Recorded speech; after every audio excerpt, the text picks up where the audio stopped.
அனைவருக்கும் நமஸ்காரம். அடியேன் அரவிந்த் ஐயங்கார், ஜோதிட சாம்ராட்.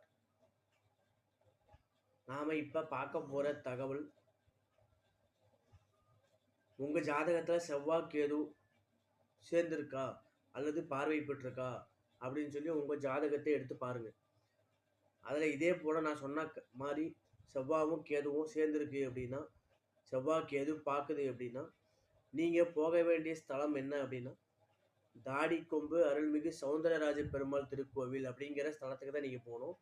தாடிக்கொம்பு அப்படிங்கிறது வந்து பார்த்தீங்கன்னா, அந்த பேர் பேர் காரணம். இதுக்கு உங்க தாடி கொம்புல வந்து பார்த்தீங்கன்னா, இந்த செவ்வாய் கேது தொடர்பு இருக்கு. அதனால நான் சொல்லக்கூடிய இந்த ஆலயத்துக்கு போய் நீங்க வழிபட்டு வந்தீங்க அப்படின்னா, உங்களுக்கு இந்த செவ்வாய் கேதுவால ஏற்படக்கூடிய தடைகள் எல்லாமே நீங்கும். இந்த செவ்வாய் கேது இருக்கிறதுனால என்னென்ன தடைகள் என்னென்ன நடந்து இருக்கும் அப்படின்னு சொல்றேன் பாருங்க.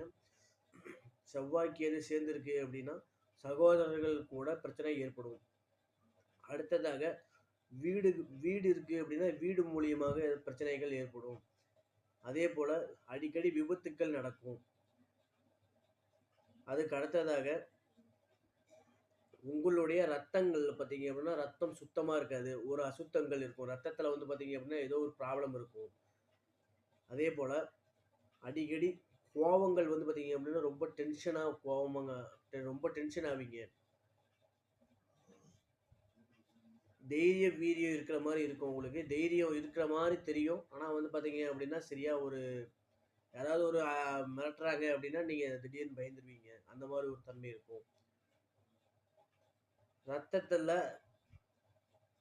சிகப்பு அணுக்கள் சொல்றாங்கல்ல, அந்த சிகப்பு அணுக்கள் வந்து பார்த்தீங்க அப்படின்னா, குறைஞ்ச தன்மையில இருக்கும்.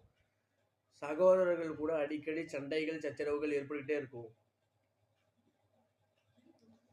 விபத்துக்கள் அதிகமாக ஏற்படும். இதெல்லாம் வந்து ஏற்படாம இருக்கணும் அப்படின்னா, நான் சொல்லக்கூடிய இந்த தாடிக்கொம்பு சௌந்தரராஜ பெருமாள் கோயில்ல போய் வழிபட்டுட்டு வாங்க. சகல விதமான பிரச்சனைகளும் நீங்கும்.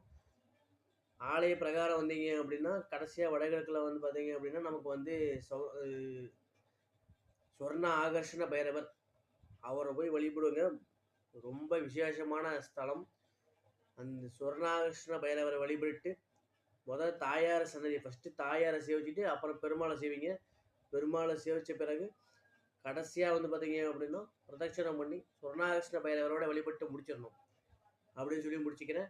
ஜோதிடம், பிரசன்னம் பார்க்குறவா என்னோட நம்பர் தொடர்பு கொள்ளலாம். 9994492156